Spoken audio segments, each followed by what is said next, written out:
شەوا باش çawa bixêr temaşevanên hêja nîvanên delal û bixêr hatin ser weşana Pekan TV bernama Jin û Huner.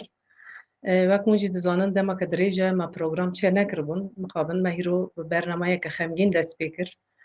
Em ê îro qesik zimanê me lê gerî, qesik mekanê em ê îro nagehan Akarselê bi bîr bînî. Nagehan Akarsel 1775 li Qonyê Cîhanbeyliê hate dünyayê, gundê xelika. Di jinolojî araştırma merkezî da dişuxilî, karekî pir bi qîmet dikir ji bo jinên ketkar, jinên êşkişandî mixabin lê çarê cotmehê 2022 li Iraqê yani Kurdistana Başûrê Kurdistanê li Süleymaniyê hate kuştin bi 11 qurşuna. Qesa pozî derzikê jî tiştek nekiribû, kesek nekuştibû, tisû civê jî tinebû lê mixabin ji alî dagirker ve alî kesên neyar ve hate kuştin. Wek min gotî îro qesik zimanî me lê gerî em ê nagehanê bi bîr bînî. Hevala wê herî samîmî em bênê. Xwanga we me îro wanî kire nîvan. Em ê îro bi hev re bernameyeka têr û tujî bimeşînî. Ez destpêkê bêm programa me li ser YouTubeê bişopînin, bibin endam. Li ser Facebookê jî parva bikin ji ber ku em dengê xehîn zêde bigînin Anatolya navîn. Em bi hev re bernameka xweş têr û tujî derbas kirin îro. Em hevala wê Reyhan Yıldırımcı û xwanga wê nagehan nav bîr kir Nesrin Akarsel bi çekçî hûn li ser ekrana bi hev re bîranînê wê qale bikinî.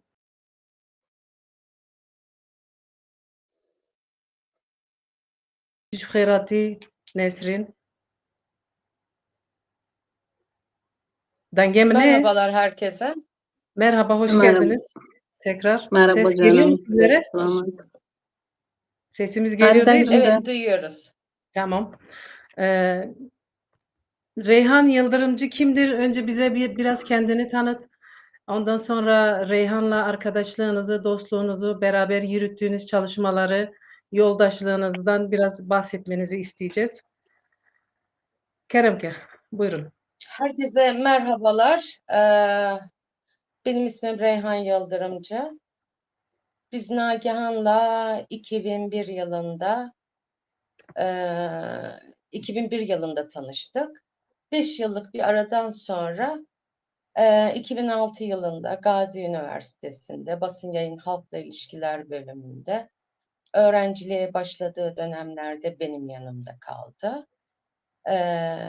Öğrenciliği bittikten sonra da gazeteciliğe başladı. DİHA'da muhabirlik yapıyordu. Sonradan genel yayın editörlüğünü yapmaya başladı. O dönemlerde de biz Nagihan'la birlikte kaldık. Aslında benim Nagihan'la ilişkilerim yani bir anne kız, bir kardeş, bir yoldaş. Hani bizim ilişkilerimiz tamamen hep bana söylerdi. Sen benim manevi ailemsin, Ankara'daki ailemsin. Onun üzerinden bir anne kız ilişkisi biz kurduk. İşte bu gazeteciliğe başladığı dönemlerde de haber peşinde koştururken haberdar olsun olmasın. Ondan sonra her bir şeyi önemseyen bir kişilik yapısına sahip Nagihan. Yani güzel bir evlattı. Yani nasıl söyleyeyim? Ben hep onunla yani 2 tane çocuğum vardı. İkisinden hiç ayırt etmezdim. Nagihan onların ablasıydı.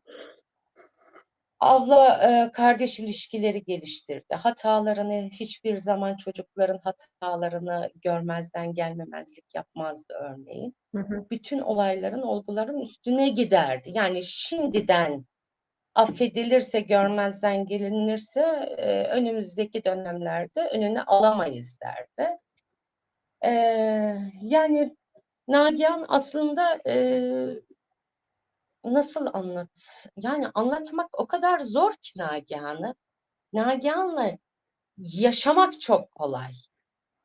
Yani anlatılacak ne bir kelime, ne bir cümle, hiçbir şey, bütün her şey anlamını yitiriyor aslında orada. Böyle zor zamanlarda sakin, o naif duruşuyla, esprili, mantıklı fikirler üreten, farklı fikirler üreten bir kişilik yapısına sahipti. Zorun aslında ne kadar da kolay olduğunu bize öğretmeye çalışırdı.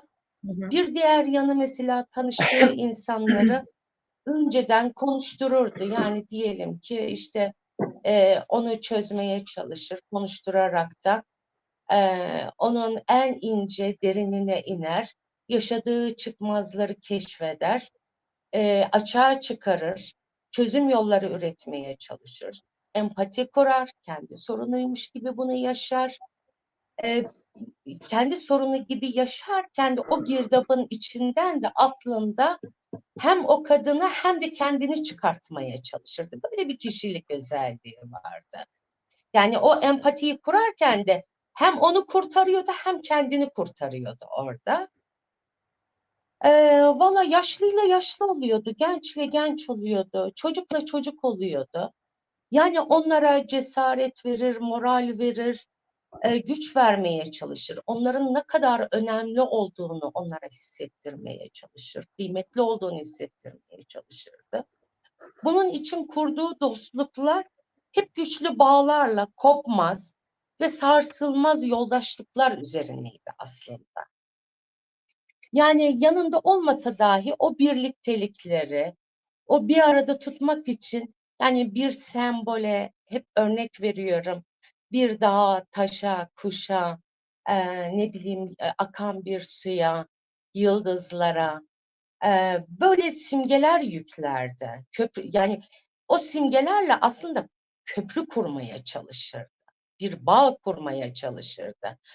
Yani bizim aramızda ise yıldızlar aracılığıyla bir köprümüz vardı.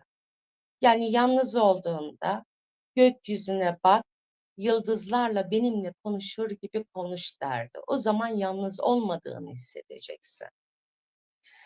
Yani tabii bunu ve ben ilk anlamda şey yapamıyordum. Yani nasıl olur, nasıl? Ve sonra bunu çok iyi başardım. Yani uzun yıllar bir arada karşılaşmadık, görüşmedik, sesini duymadım, haber alamadım. Ben hep yıldızlarıyla, yıldızımızla konuştum. Bir babasının, bir kendisi, bir de ben. Üçümüze atfetmişti bu yıldızlara. Tabii bunu ben geçen yıl taziyesinde öğrendim. Mesela bana yıldız demiş, bir başkasına bir yalnız ağaç demiş, bir ötekine akan bir su demiş. Yani herkesle bu dostluğunu kurarken, bu köprüyü kurarken bir simge atfetmiş onlara. Yani böyle de güçlü bağları vardı Nagihan'ın. Bir de Nagihan'ın maneviyatı çok güçlü bir kadındı. Evet, ben de biraz Hisleri, maneviyatından bahseder misin diyecektim ki sen girdin. evet, maneviyeti, sezgileri, hisleri yani o kadar güçlüydü ki biz şey yapmasak bile hani anlayabiliyorduk gözlerimizle, gözlerimizin içine bakarak birbirimizi anlayabiliyorduk, konuşabiliyorduk. Yani mesela bir başkasının sezgileri yani güvendiği insanların sezgilerine de çok önem verirdi Hı Nagihan. hı. Hı hı. Onları anlamaya çalışır, anlam yükler. Yani çok güçlü analizler yapar ve anlam yüklerdi. Yani hangi bir özelliğini ben size sayayım ki hepsi birbirinden farklı cevher değerinde kişilik özellikleri vardı. Yani bunun bir insanda toplanmış olması çok bambaşka bir şey. Yani böyle bir insanla da tanışmış olmak, yaşamımda yer alması benim için bir onurdu, gururdu. İyi ki de onu tanımışım. Yani öncesi söylediğim gibi olaylara, olgulara bakış açısı çok farklı. Herkesin baktığı yerden bakmaz. Farklı pencereden bakar, farklı öneriler. Yani mesela senin söylemlerinden farklı bir şeyler koyardı. Sen derdin ki evet ya, yani ben hiç bu boyutuyla düşünmedim. Böyle bir kişilik özelliği vardı Nagihan'ın. Mesela hep doğup büyüdüğü İç Anadolu, işte Konya, Cihanbeyli. Ben sonradan o köyle tanıştım. Oradaki kadınların yaşam tarzlarından yola çıkarak kadını aslında çözümlemeye çalışmıştı Nagihan, ama ben zannediyorum ki Gölyazı köyünde onu anlamamışlar. Sesini onlara duyuramamış ve arayışları öyle başlamış diye düşünüyorum. Çünkü işte Avrupa'ya gider erkek, orada kendine bir yaşam kurar, orada oturum almak için evlilikler yapar, eşini bırakır orada, çocuğu işte efendime söyleyeyim kayınvalidesine, oranın bütün sorumluluklarını kadına yükler ve kendisi Avrupa'da para kazanmanın peşinde koştururken kadının oradaki aslında e, çelişkilerini, yalnızlıklarını, bir çareliklerini keşfetmiş. Bunları açığa vurmak istemiş. Ama olmamış. Çünkü oranın kadınları da bu yaşamı çok iyi kanıksamışlar. Yani asıl orada erkeği değil, kadını ikna etmek çok zor. Gitti, para kazanacak, getirecek. Yani bu onların yaşamı üzerinden kurgular kurar, hikayeler çıkartır. Yani onlarca deneme yazıları vardı örneğin, hikayeleri vardı. Bunlar üzerinden çözümlemeler yapmaya, üretmeye, gerçek yaşamın bu olmadığını kavratmaya çalışmış aslında, ama gel gelelim ki çok da anlaşılmamış orada. Yani bizimle birlikte yaşadığı süreçlerde bir köy kadını mesela, işte bir Kürt ana, yaşlı bir ana eve geldiği zaman onunla saatlerce sohbet ederdi. Yani diyordum ki, yani hani ortak bir neyi var acaba? Bu kadar hani derinlemesine onunla derin sohbetler kuruyor. Onların geçmişini, kültürlerini, dillerini, hikayelerini, söylencelerini falan dinlerdi. Ve onun üzerinden e, yola çıkarak tarihsel ve toplumsal gerçekleri aslında çözmeye, yani hakikate ulaşmanın yollarını arardı. Ve zamanını daha çok kadınlarla geçirirdi. Yani kadınlar önceliğiydi. Kadın Hı hı. mücadelesi ve çok kadın mücadelesi ve kurtuluşunu önemseyen hiçbir mücadelenin başarıya ulaşamayacağını ifade ederdi. Yani her bir şeyde kadın öznedir, kadının yaşam tarzını, her şeyini koyar ve kadın mücadelesi, kadın kendi özgürlüğünün farkında olmadan, yani bunu örgütlemeden, kadını örgütlemeden aslında hiçbir mücadelenin başarıya ulaşamayacağını defalarca kez söyledi. Yani mesela bir de Nagihan'ın şöyle bir özelliği vardı. Hani böyle mitolojik hikayeleri, o tılsımlı mesela sesinden okuyan şiirleri vardı. O şiirlerin büyüsüne bir kapıldı mı seni alır götürürdü, deryalara götürürdü böyle. Yani hikayelerinde bir kahraman olurdun, şiirlerinde ise bir serüvenci olur, böyle deryalara dalardın diye. Nagihan aslında yaşama sırrına ermiş bir kadındı. Özgürlüğün kaynağını keşfetmiş. Bir bilge kadındı aslında. Yani hani erken yaşta olmasına, mesela 5 yaşında ilkokula giden bir kadın. Abisini kıskandığı için 5 yaşında okula giden. Yani çok erken yaşta o bilgeliğe ulaşmış bir kadın. Evet, Evet. Nagihan bir hakikat arayışçısı ve aslında e, bir yaşam kaynağı ya da yaşamın ta kendisi. Yani böyle yaşıyordu. Hı hı. 4 Peki, Ekim'i lafınızı bölmek istemiyorum, dikkatiniz dağılsın ha, istemiyorum. Süleymaniye'ye gitmeden önce sizin haberiniz var mıydı? Yani özgürlük saflarına gideceğini, orada Hayır, çalışmalar hayır, yürüteceğini, hayır, öyle hayır. projelerini falan Ben paylaşır mıydı Diyarbakır sizinle? şöyle burada gazetecilik yapıyordu DİHA'da, Evet. Hı hı. muhabirlik yapıyordu. Hep şunu söylerdi. Hani ben hayalimde gazeteci olmak vardı. Mesela eee, işte üniversite dönemlerinde eee, yüksek puanla yüksek puan almış. Hı Hukuku hı. falan tutturuyor ama onu kabul etmiyor. Hayır, benim hayalimde basın yayın var diyor. Ben gazeteci olacağım diye yola çıkıyor. O gazeteci olduktan sonra Diyarbakır'a gitmeden önce şey dedi bana ama ben artık hani gazetecilik hayallerimi şey yaptım, gerçekleştirdim. Bu hayalim oldu. Ben artık yani gazetecilik yapmayacağım dedi. Ben ne yapacaksın falan filan dediğinde o arada Diyarbakır'a işte ihtiyaç oldu. Diyarbakır'da gazetecilik yapmaya başladı. Yani Süleymaniye'ye gideceğinden çok çok çok sonra haberim oldu. Biz burada bir nokta koyalım. Biraz Ama da hani şöyle Hı hı. söyleyeyim, onun orada durmayacağını da biliyordum. Çünkü kendini kadınlara atfetmiş bir e, kişiydi. Yani o bir serüvenciydi. Onun serüvenleri bitmez, ütopyaları bitmezdi. Onların peşinden koşturacağından emindim. Hı hı. Gazeteciliği evet yaptı. Onu o ütopyasını yerine getirdi ve onunla yetinmeyeceğini de kestiren biriydim. Hı hı. Ben başta biraz kendinizi tanıtır mısınız dedim. O bölümü kaçırdık. Siz de Sivaslısınız sanırım. Siz de bir İç Anadolu Kürdüsünüz. Biraz Sivaslıyım. Evet, evet, evet. evet. Yani seyircilerimizden ve dinleyicilerimizden de ayrıca özür diliyorum Kürtçeyi bilmediğim için.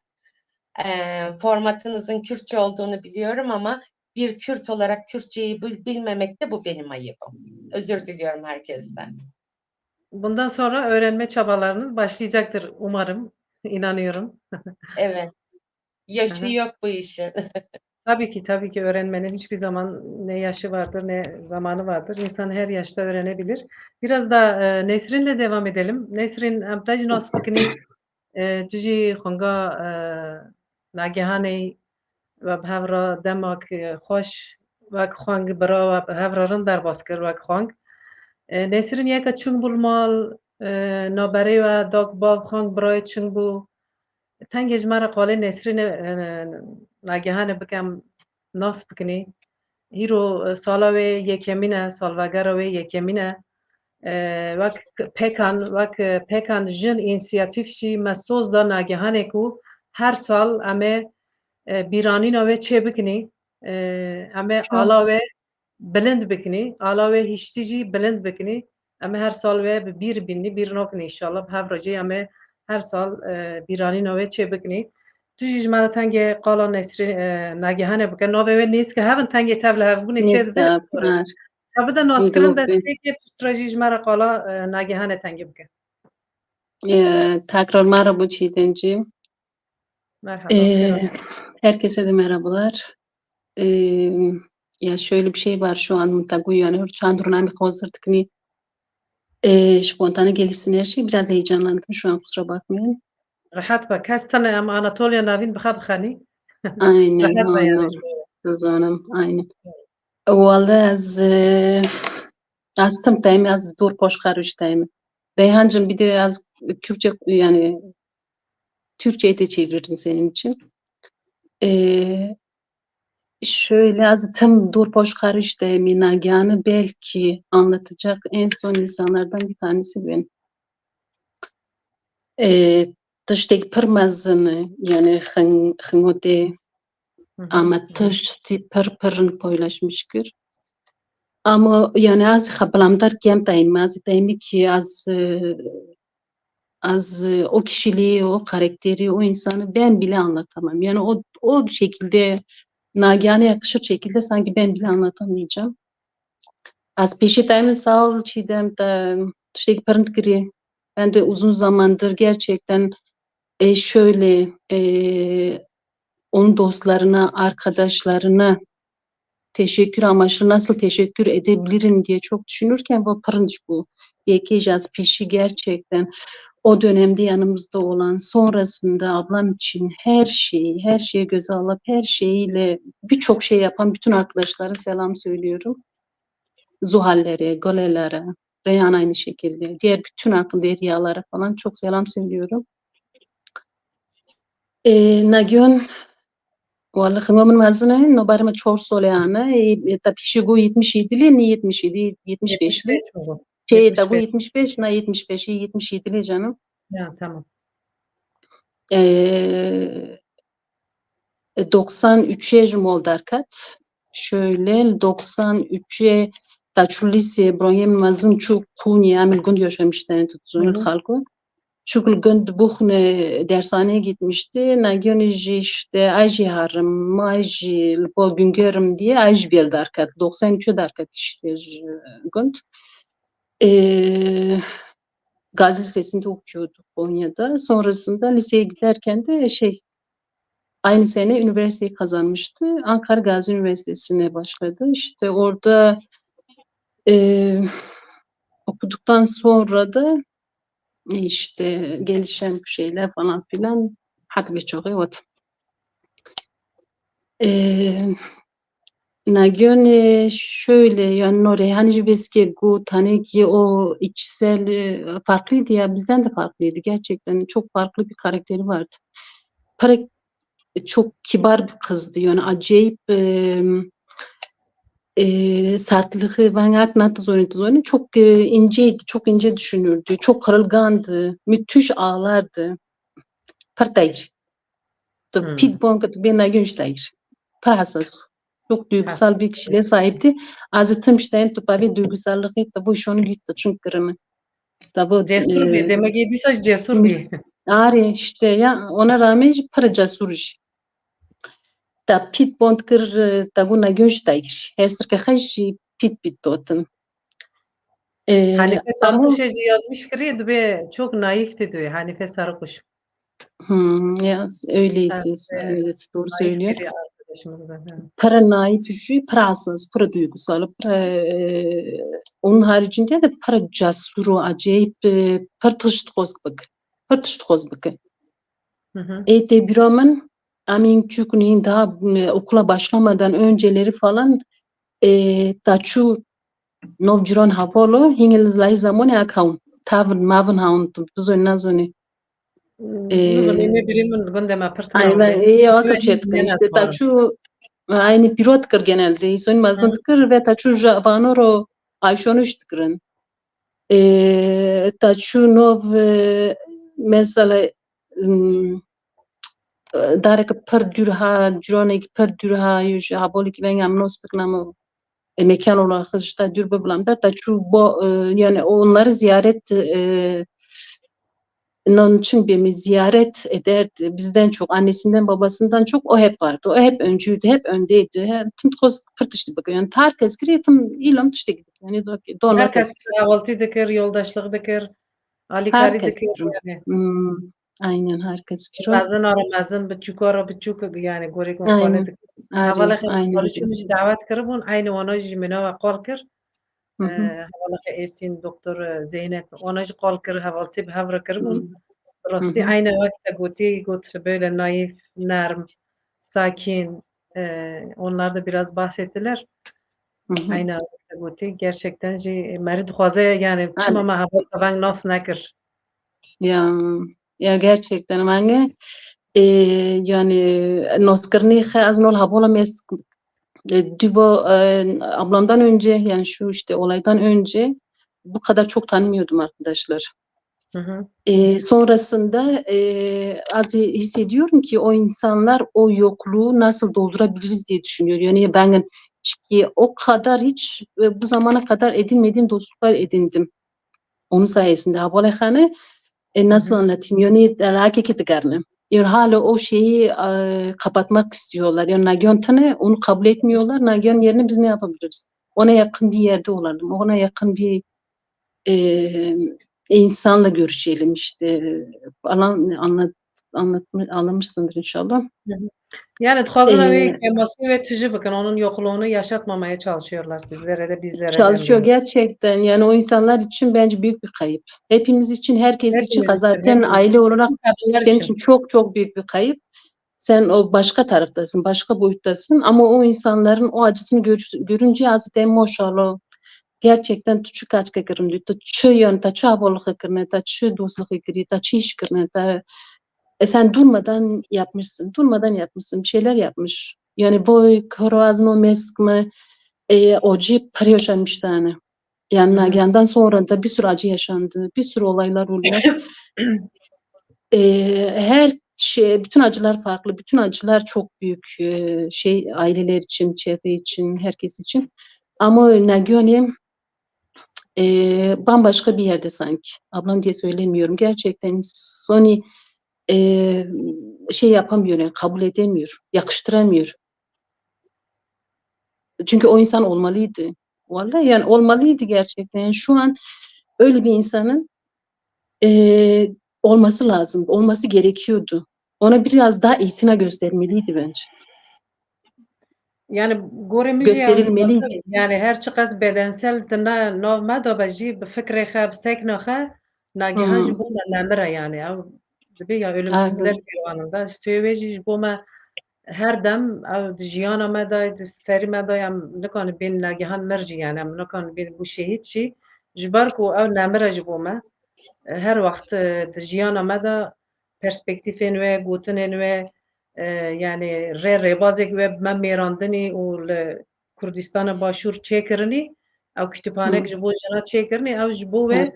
ji bo me gîşt ku tiştên pir bi qîmet in ez dibêm nagihan nemir. Nemir e ji bo me yani. Ya, buna inanıyorum gerçekten. Hı hı. Yani inanıyorum. Öyle Ya, olduğuna inanıyorum.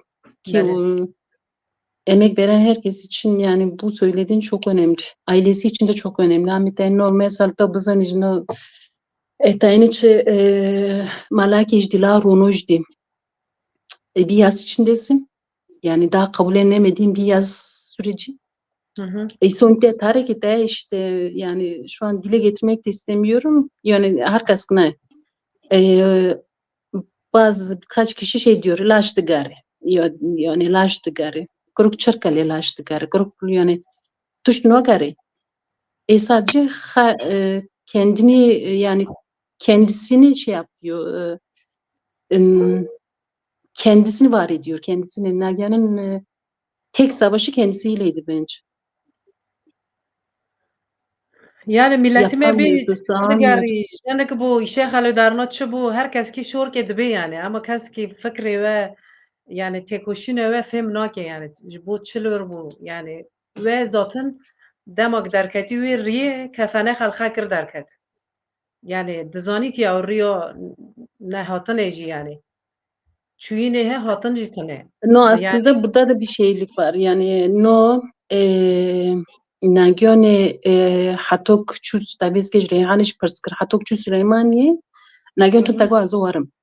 Yani kırk şu da var. Nagihan sadece Tuhosk Tuhosk belgesel khabke Hı hı. Poşingeci sarjino işte de o işte kadın bilimi diye yani jinoloji Jenoloji. Hı sar hı. ve teyze hakkı işte onun peşinden Em gitti bir şeyler yapmaya çalıştı. Jinoloji işte sonrasında bir sürü şey gelişti, bir sürü şey yapmaya çalıştı. Meskere o insanların daha fazla ihtiyacı var. Bilmiyorum yani artık nasıl bir düşüncedeydi. La edaremo ama garip şu da var. Yani tiştek nayê desîsiyena merik çû dere yedin nikane jir vegere jî. Dixwaze lêkolîn bike yani yekî diyekê girê didin em bînî. Em warin dîsa Reyhanê. Reyhan yine sana dönelim. Dün sen annenin yanındaydın. Evet. Biraz mezarı başında anmasını yaptınız. Eee, herhangi bir sorun yaşadınız mı? Köye giriş çıkışlarda kontrol oldu mu? Ne gibi sorunlar çıkardı? Yani devlet bu işte nasıl bir rol oynadı? Biraz bize anlatır mısın? Ya şöyle, ben bir gün öncesi gitmem gerekiyordu. Çünkü anne orada yalnızdı. Anne sanırım Evde işte yemek yaptılar herhalde. Bizim adetlerimizde yıl evet dönümünde evet yemekler bir gün yapılır. sonra yemek verilecekti. Hı hı. Onun için hem anma hem yemek. Benim bir gün önceden gitmem icap etti. Ben giderken bir sıkıntı yaşamadım, bir sorun Hı hı. yaşamadım. Bir gün sonra işte vekillerin de olduğu 15-20 kişilik bir kadın heyeti anma için Gölyazı köyüne gelmek üzereyken bir çatal var. Bilir misiniz orayı bilmiyorum Gölyazı'nın girişinde. Nesrin Hem biliyordur. orası, Ben bilmiyorum ama Nesrin Ha, biliyordur. evet evet. Yani köye giriş çıkışların olduğu hiçbir yer yoktu. Orayı kapatmışlar. Öyle söyledi. Hı hı. Yoğun bir güvenlik önlemi vardı. Jandarmasından siviline kadar. Zaten bir gün önceden başlamışlardı ufak Hı ufak. hı. Mezarlığı etrafa tamamen sarılmıştı. Sonrası herhalde müzakereler falan işte görüşmelerle geçişlerine izin verildi. Heyet geldi. İlk önce işte yemek yenildi. Sonrası biz mezarlığa anmaya gittiğimizde yani yine orada kendini hissettirdi. Dronlar tepemizde. Her taraf mezarlık girişleri tutulmuş. Yani kameraların önünde burnuna kadar kameraları sokuyorlar. Böyle bir ortamda anmayı yaptık. Yani dronlar mesela çok alçaktan uçuyordu. Yani senin orada acını yaşamana bile bir şekliyle izin vermiyorlar. Bir şekliyle kendi gücünü orada sana hissettiriyor. Herhangi bir Ama müdahale falan bir arkadaşlar şey olmadı. anmasını da yaptı. Yo yo. Arkadaşlar konuşmalarını da yaptılar, anmalarını da yaptılar. Sonrası işte tekrar eve gelindi. Anneyle sohbetler ettiler. Öyle yaşamadan gittiler. Ama giriş çıkışlarda yani bir ölümümüzden bile korkuyorlar ki Evet. Nagihan'ı gerçekten tanımış olsalardı bu kadar karıncayı bile, kelebeği bile incitmeyecek bir insanın için hani anmaya gelen insanlar ne yapabilirlerdi ki? Nasıl bir ortam yaratabilirlerdi? Ondan bile ürktüklerini gösterdiler işin açığı. Yani taziyeyi bile bir orada rahat duygularımızı bile yaşattırmadılar bize. Evet. Bizim düne dair görüntüler var elimizde. Biz rejiden rica etsek onları bize gösterebilir mi acaba?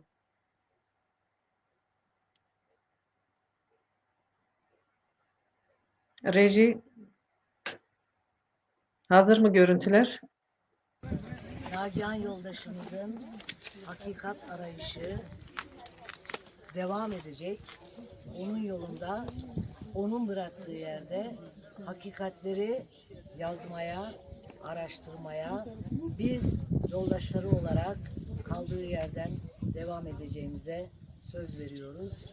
Anısı önünde saygıyla bir kez daha eğiliyoruz ve tekrar selam olsun Nagihan'ın şahsında katledilen bütün dünyadaki kadınlara tekrar selam olsun. Cin, Cihan, Azadi. Cin, Cihan, Azadi. Cin, Cihan, Azadi.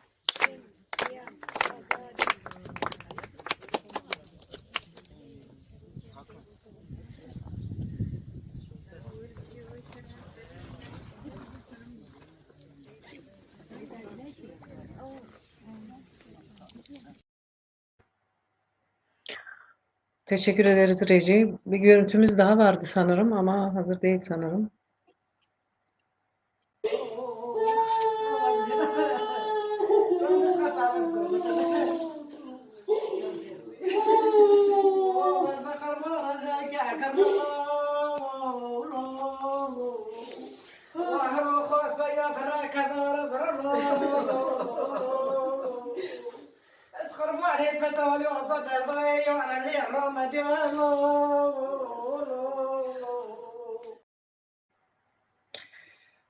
bi rastî jî ev görüntiyona bi rastî cem pir xemgîn kirine.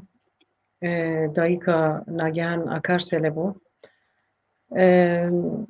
Nesrîn em bînî rewşa dayîka te çi ye? Yani duruma wê çing e? Ji bo nagihanê çi difikire? Yani çi got? Yani çi qesem hêstê we nizanî jî ama ew dak bû. Yani ew tabîkî fikrê wê, hîsê wê hîn cuda ne. Ya tabii muhakkak herkes zaten lay dönemi rahatsız yani Hı hı.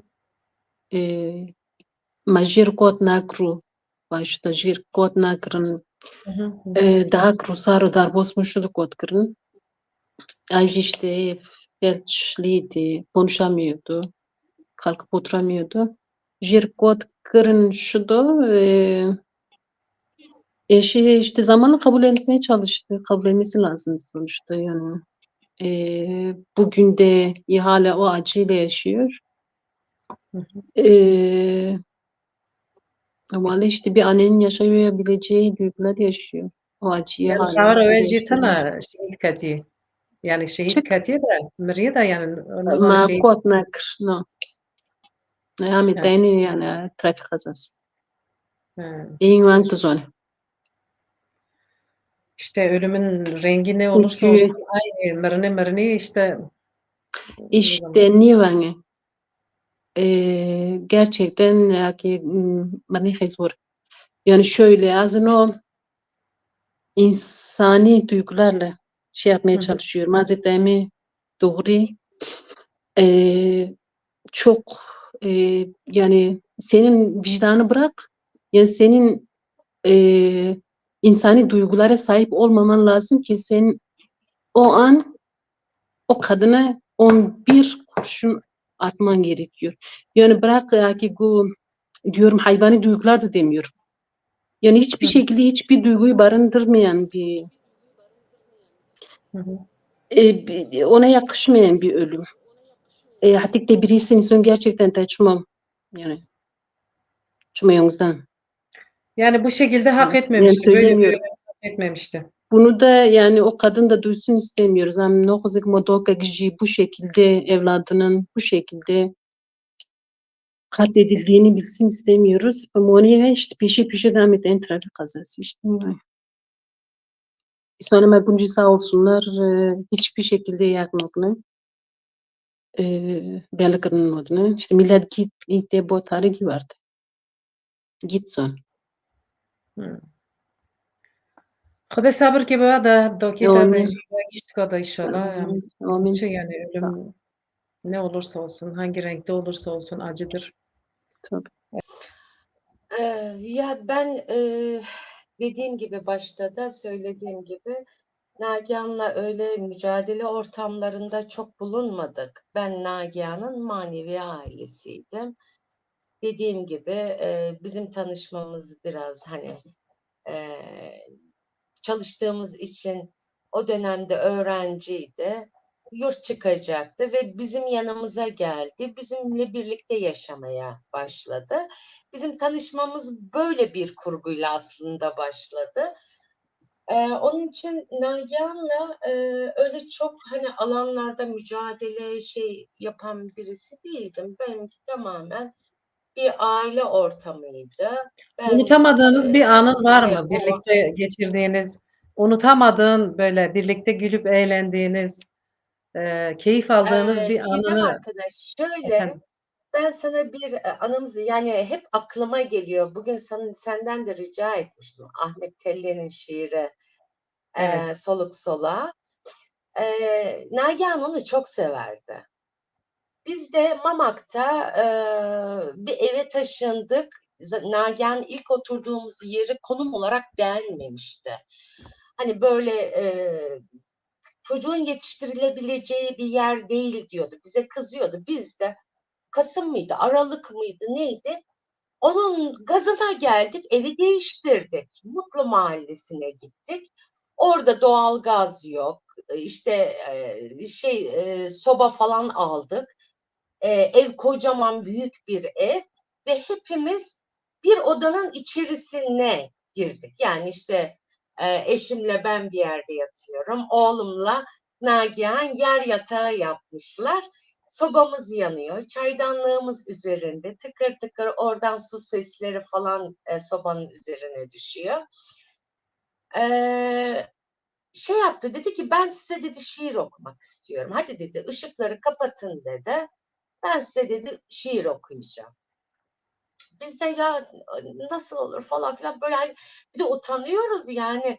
Şöyle bizi uyutmak için şiir okuyor. Bu fedakarlığı yapıyor, tamam mı? Tamam hadi dedik oku. Soba böyle gürül gürül yanıyor. Üzerinde çaydanlık, damlacıklar düşüyor. Bu telefonunun şeyini açtı, flaşını açtı. Ahmet Celil'in kitabından soluk soluğa serüvenci şiirini bize okudu. Hani sen dedin ya çok uzun. Evet, Onun bayağı için uzun bir şiirdi. neresinden baksa Uykunuzu onu bize getirmiş. o gece okudu. Arkasından bir şiir daha okur musun? Ne olursun falan filan. Dedi yok. Yeter bir tane. Abartmayalım, tadında bırakalım. Öyle bize şiirler, hikayeler okurdu Nagihan. Yani onu mesela hiç unutamıyorum. Biz çok uzun uzun böyle yani hani bizimki siyasi sohbetler değildi. Yani günlük yaşamdan işte bir kadın bir şey yaşıyor, onu çözümlemeye çalışır, onun sorunlarını anlatır ve şey yapardı. Yani kurgular kurardı. Sohbetlerimiz onun üzerinden gelişirdi. Bir bakarsın gecenin bir yarısı olmuş. Ertesi gün işe gideceğim. Ya artık kalk git yatağına falan diye beni böyle yataktan atardı. Yani o kadar dolu dolu zaman geçirdim ki, o kadar güzel zaman geçirdim ki, o kadar kendimi şanslı hissediyorum ki. Onu tanıdığım için. Hele de o yoldaşlarını, arkadaşlarını Cenevre'de bile anmalar yapıldı. Bırakın yani Evet. dünyanın her bir yerinde ses oldu. Yani bir tek ben değilmişim ona sevdalı olan, onu böyle yüreğinde hisseden onlarca, yüzlerce, milyonlarca insan bugün kendilerini gösterdiler. Bugün bir yerde karşılaştım, arkadaşlar yollamıştı sanırım. Latin Amerika'da Nagihan için bir şarkı yapılmış. Gerçekten dilini anlayamasak da Nagihan'ı dolu dolu bize hissettiren bir şarkı oldu. Yani Latin Amerikalı kadınlar yapmış. Çok da anlamlı bir şarkı olduğuna eminim. Yani dediğin gibi bütün dünya kadınlarına rol model oldu. Bütün dünya kadınları için kadının uyanışı için bir semboldür artık Nagihan Akarsel. O yüzden ölümsüzdür diyorum. Biraz Nesrin'e dönelim. 45 dakikayı da geride bıraktık. Son 15 dakikaya girdik. Biraz Şeydi yani o zaman da sanki önemli. Bu Juna Amini'den bir 15-18 gün sonraydı. evet. Zaten ayaklanmıştı dünya, ayaklanmıştı. Üstüne tekrar bir kadın ve yani görevi yani gazeteci olan bir kadın. Evet. Ondan bir süre sonra Sonra, da zaten Evin Goyi öldürüldü. 3 tane kadın aynı yıl içinde farklı yerlerde katledildi. Yani ve bunlar kadına Monive yönelik yani insanlar tanımasa saldırılar. da yani tam böyle işte bir sohbet senin gibi işte sohbetleri geçmemiş olsa bile insan o o değere, o emeğe saygı gösterip şeyler yapıyor. Dünyanın her ucunda gerçekten yani yani zaten acı başka, o acıyla yaşıyorsun ama bir taraftan da gurur diyorsun diyor da ki yemek o hanaçı boş. Ki Aynen. monarı boş iş. Moy gönarı boş yani mo. Bomber ben gron şu da mo yemek hajnarını boş. Lütfen mo yemek Naçı boşu hajnarını boş. yani her sal vek mi E, gotiyi em vek Pekan vek Kurdi Anatolia navîn em ve bir noknî vek ji me re bû görevke yedin her sal bîranîna wê göreva me em ê çêknî. Tiştek wê sağ ol. hiştinî alak wê hiştî yedin Kurdê jinên dünya yedin nas kirin. Bütün dünya yedin Nagihanê nas dike. Ye di rê rebazê we de berdewam kin em hêvîdarin jî ne ji bîr kirin. Ez dixwazim bipirsim Nagihan li mehle da li gund naberî xwe ji jinayê çing bû yani? Hmm. Cîrana we bi heval hevriye xeva durumê naberê xê çing bû. Ee, Reyhanê ji got yani jina re ber dilê jina diçî wan re pir têkiliyê wan baş bî. Ez hı. dixwazim yani yê gund va jinê gund va çin bi tengê ji me re falê wê bike. Jene Gund şöyleydi işte lazım gol 93 senesinde dışarı çıkmıştı. Poşin işte tüm doğdun tabii yani tüm bank doğdu işte her ki doğdu ji zaten baat ki bu حقيقة صار تاعو عاد كي تاعو تشم مورنو تشم تاري جيران عبور تشم تون تاري Ama بو فلان tantana بو xeyş فلان demê re bike nare digu. ها aynı taçu yani pxa mesela sorun çiye karşı ki soruna çiye karşı sarvi ki örgütlemişti ki işte motivay merkite vart ki karşı motivay yüzü atki taşlar var karşı motivay khambura motivay karşı motivay durmadan örgütlemeye çalışıyordu. Yani ben tam işte dokunacak mecbur yarıcık onun yarasına çiğdem'in yarasına dokunacak Reyhan'a bana ona dokunacak من تم تاگو هنگی yani تاگنه ومزا تاگنه تونی مجبور تبی herkes yöre herkes kendi sarkar. Tagwazı ben sarnugama yani hoşuna gidiyordu Tuzoni sanki bir şeyler az çok bir şeyler yapmışsa da o onu şey yapıyordu mutlu ediyordu. Bjnovoji dediğim gibi Jnema Gundji şöyle yani Reyhan biraz önce de değindi. Tanek amgi yani. Tabii söyleme Gundji mo yanlış anlamışsın ne kadar.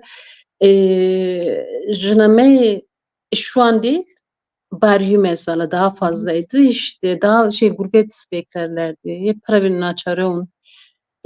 Prezmiştan jinki yöneme dahil. Hı hı. İşxosine zove işte gelurpe gip tanene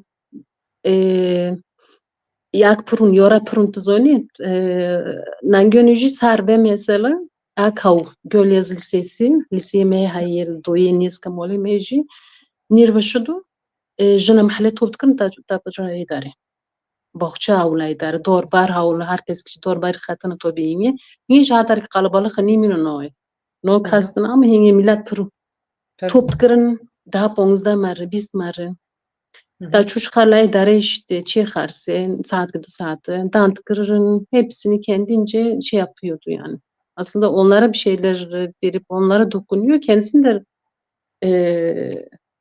çünkü yani aktif bir işe yaradığını biliyor yani hoşuna gidiyor. Yani dixwastim Bir tişkî şeyler bike yapmaya. jina Aynı re tam işte. İyi Hı hı. peki. Yani işte şu an göründüğü üzere tam tıkır. Yani hep yapıyordu bir şeyler. Donatist. rahat dana yani dixwastim ew jinana şiyar bibin, xeyara xwe ji xwe Aynen. hebin, tunê hebin, Aynen. yani xeyara xwe ji heqê xwe hebin. Jin gerçekten yani ağzına ben düşünmüştüm de yani bara da tam jinun ne yani ne yani akih gel sar jinu. Hı hı. Yapmak istedikleri ne yapmak istiyorsa diyorum ya işte savaş kendiyeleydi yok kadınlar yani kadındı onun için şey kadının daha iyi yaşaması işte kadına ne sunabilir ne verebilirim hep bunu düşünüyordu. Prehant ki Yani yani dizanî kî jin ji xewê rabin, jin şiyar bibin, jinê dunê hîn rind bikin.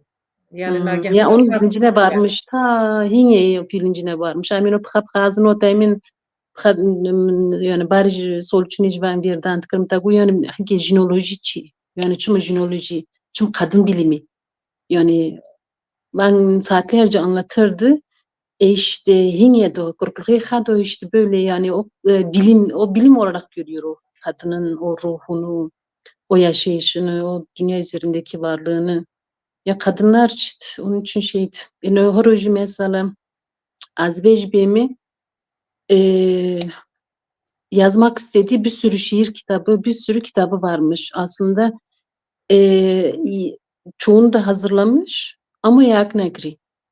baskılamamıştı. Zoni Givozre. Ya negri Abola Hacı bunu biliyorlar ve Nagihan'dan sonra o hazır olan şeyleri kitap haline dönüştürmeye uğraşmışlar ki yapmışlardı sağ olsunlar. 4 Ekim'e kadar, düne kadar yapacaklardı. Sanırım ne iş bu haftaya çıkar falan. Kapağından yani O şiir kitabın kapağı, içi, sunumu, arkası, ön söz Nagihan'a ait. Ama yani o kapağını hazırlamış değil. İşte Nagihan'ın yazdığı, bir yere çizdiği, yazdığı şeyler derleyip onu o hale getirmişler. Omkır, Yani yani nerede bir not anlatabildim mi? tuttuysa hepsini toparlayıp Ha, kitap haline getirilmiş. kitap halini çok da güzel Peki, yapmışlar. Onların da elbette emeğine ki. sağlık. Hı hı. Kerem ke. Javurdum gaziye jibemi yani Herkesin belki emeğine bu güzel sağlık bir tabii. fırsat. Herkese Aynı teşekkür gerçekten ediyorum. herkesin emeğine sağlık. Helbest Sağ ol. kahve hazır kır bu. Şiir kahve tu dukanî ji me re wê bixwînî. Yani منگو از واله لبم از نخنم تخوصی تو بخون Wala ez ka meskim min pêş da te zû bişandam tengê hazır Boji kir. Boji Yol diye bir tane şiiri ve sanırım arkadaşların söylediğine göre de o son haftalarda yazmış olduğu bir şiir. Vajit kitaba da her değil mi yani sonbahar Ar, yapılacak? ar Hı. ya, nihayet. Yani qasik min kanî ez ji wan re bixwînim yani min dest pêkê dê ji nexwim eger kî şaştî jî hebe ev bikin ji niha ez bêm. Navî helbestê Yol, Eylül, hüzün kokusu. Kuruyan toprak, sararan yaprak. Hafif bir esintide yağmuru diler. Bir dünyadan başka bir dünyaya. Gidip gelmenin serencindayım. Evreni keşfetmenin heyecanındayım. Yol kendi evrenime uzanır. Sonra kalbimden mürekkebin ezgisine dökülür. Harfler şimdi başımda yanan fenerin ışığında kalemin ucundan dökülür. Aşırı hafiflemenin yorgunluğunda zaman yine bir dünyanın müjdesini verir. Eylül benim için yeni bir başlangıcın eşiği. Ne olduğunu bilmiyorum ama hissediyorum. Artık yepyeni bir başlangıçtayım. Vardığım yollar, geldiğim yolların sonucu, hayallerim, gideceğim yolların müjdesi. Bakışında umudu, özlemi, direnişi yaşadıklarım. Ben şimdi hepsini yazmasam da tarih yazıyor, biliyorum. Aynıcı bu tarih yazıyor, biliyorum. Reyhan Ugu Yani, hisse kuvvetli ne? Özellikle bu şiiri yolladım sana. hı. Ve bu şiir çok şey anlatıyor yani, değil mi? Ya, çok anlamlı ve değerli bir şiir de Tangi Darankşan biraz önceden prova olmuş olsaydı daha bir duyguyla okunurdu. Em hatnê dawî programê Ağzına hebe sağlık. rastî me nizanî jî wext çing derbas bû saetek hema derbas jî bû. Yani son konuşmalarınızı alayım. Bir saat çabucak geçti, nasıl geçtiğini bile anlayamadık. Ben Reyhan'dan rica edeyim son sözlerini. Sonra da Nesrin'den alalım ve programımızı yavaş yavaş Çiğdem bitirelim. arkadaşlar 4 Ekim 2022 Sesin iyi gelmiyor biraz. ben biraz Ben bahsetmek istiyorum. Duygularımızı her ikimizin sesin iyi gelmiyor yalnız. duygularını sizlerle paylaşmak istiyorum. Efendim? Sesin iyi gelmiyor.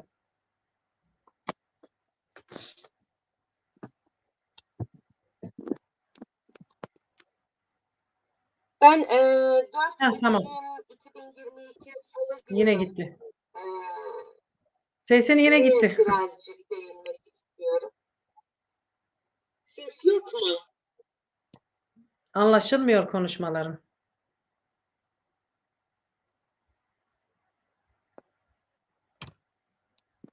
Şimdi nasıl? Aynı. Bir Geliyor mu değişiklik yok. sesim? Çok az geliyor. Neyse son cümlelerini alabiliriz. Ya şöyle söyleyeyim, Nagihan salı günlerini sevmezdi. Salı Katil günlerini. edildiği gün salı gününe denk geliyordu. Yani bunu nereden biliyordu? Bu onun yaşamın sırrına ermişliğini gösteriyordu bize. Boşuna söylemiyoruz. Hani genç yaşta öleceğim, beni iyi tanıyanlar, sevenler beni anlatsın. Kızıyordum ben, hep şey diyordum, yok ya nereden çıkartıyorsun genç ölüm falan. Ama diyordu ben arkamda iz bırakmadan ölmek istemiyorum. O kısa yaşamına Nagihan çok güzel şeyler sığdırdı. Kadınlara öncülük etti. Bugün dünya kadınlarının tek bir ağızdan, tek bir sesle Jinjiyan Azadi sloganı, onun etrafında, yani onun etrafında bütünleşti diyebiliriz. Ben o gün iş yerine gidiyordum 4 Ekim'de. Sabahleyin kalktım, iş yerine gideceğim. Arabaya bindim. Sağ yanımda bir ağrı hissettim. O ağrı ki benim ta beynime kadar vuruyordu. Yani böyle bir anda avuç içlerim terledi, nefesim kesildi.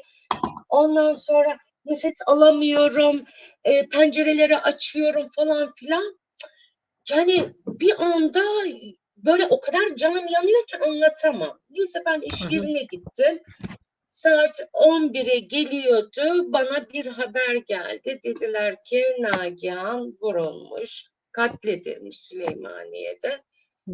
Yani Nagihan'ın o vurulduğu saatlerde, o Süleymaniye'de, ben de Ankara'da o kurşunların hedefi oldum Çiğdem arkadaş. Hissettiniz Aynı yani orada. dakikalarda, aynı saniyelerde onun acısını ben de burada yaşadım.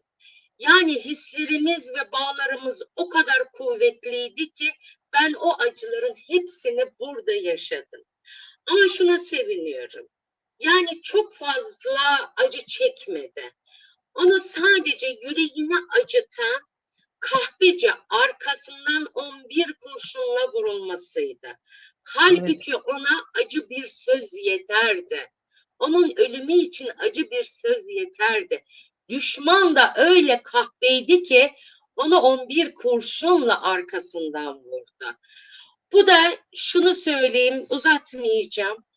Orta Doğu'nun o gerici rejimi için, yani gerici rejimleri içinde kadının toplumsal eşitliği ve özgürlüğü, savunan her düşünce ve her fikri onlar için bir tehlike arz ediyordu. Nagihan da onlar için bir tehlikeydi ve onun için katledildi. Hatta 11 kurşunla katlettiler. O kadar korktular ki her bir kişiliğine, her bir çalışmasına bir kurşun vurdular. O ölümsüzler kervanına katılanlardandır. Onu çok özleyeceğiz. Rahat uyusun. Ardılları çok fazla. Selamlar Evet. herkese. Teşekkür ederiz. Sağ olasın güzel sözlerin için, katıldığın için de ayrıca teşekkür ederiz. Nesrin Ben Dudubici teşekkür ederim. Vatanı Davi bir Çiğdem sağ ol canım yani. Ne diyeceğim bilmiyorum. Hoca Pırmazı'nı inşallah Cafer da umarım ki olmasın diyeceğiz ama yani gönlümüzden geçen bu. Ama biliyoruz ki maalesef işte. Olmasın inşallah. bundan Zor sonra bir Reyhan'ın Nagihanlar söylediği. ölmesin diyelim hep beraber. Nagihanlar ölmesin. Nagihan'ın bıraktığı bayrağı hep birlikte yükseltelim. Onun Aynen. çalışmalarını devam ettirelim, bırakmayalım. İnşallah. Jiyan Aynen. azadi diyelim. Heval çün az bavarım. Yani gotin bir vata dimen meri çıkaz denkeci çıkaz beji tiştiki yani tera manoke. زیاده درێژ ناکنی حتی بەرنامەیەکی دن بمینین خێر خۆشیە دا خاطرێوە